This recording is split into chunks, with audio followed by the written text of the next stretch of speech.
घूमती है, और मिनट वाली सुई कितना घूमती है, वो 6 डिग्री घूमती है, कितना, 1 मिनट में। और हमारी जो घंटे वाली सुई है वो 1 मिनट में हाफ डिग्री, आधा डिग्री का एंगल तय करेगी। ठीक है, समझ में आया ये कॉन्सेप्ट?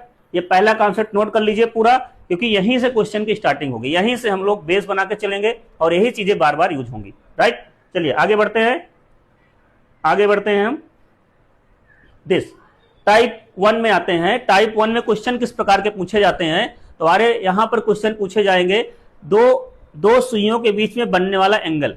2 सुइयां हैं, दोनों सुइयां चल रही हैं, तो उनके बीच कितना एंगल बनेगा, उस एंगल को हमें फाइंड करना होता है। यहां पर कॉन्सेप्ट समझिए, कॉन्सेप्ट में बोला गया है कि यदि कोई भी निश्चित समय, मतलब केवल घंटा दिया हो, मिनट ना दिया हो, केवल निश्चित समय, मान लो समय क्या हो, 1 बजा हो, 2 बजा हो, 3 बजा हो, ऐसोवान। ठीक है, तो जब निश्चित समय देकर दोनों सुइयों के मध्य क्या पूछा जाए, कोण ज्ञात करना हो, तो दिए गए समय को सीधा 30 डिग्री से मल्टीप्लाई कर दो, गुणा कर दो, क्योंकि घड़ी में एक अंक दूसरे अंक के मध्य 30 डिग्री का कोण होता है।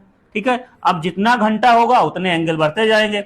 मान लो क्वेश्चन ये दे दिया 2 बजे में दोनों सुइयों के मध्य कितना कोण होगा। और एक बात, घड़ी की दोनों सुइयों के मध्य अधिकतम व न्यूनतम कोण ठीक 12 बजे बनता है। सबसे इंपॉर्टेंट बात, अधिकतम मैक्सिमम 12 बजे दोनों सुइयां क्या होती हैं, दूसरे के ऊपर ओवरलैप हो जाती है, एक दूसरे के ऊपर ओवरलैप हो जाती हैं, तो उस समय 0 डिग्री भी कह सकते हैं और 360 भी कह सकते हैं। तो अधिकतम कब बनता है, 12 बजे बनता है। राइट, चलिए अब इस कॉन्सेप्ट जो यहाँ पे बोला गया है उस कॉन्सेप्ट को थोड़ा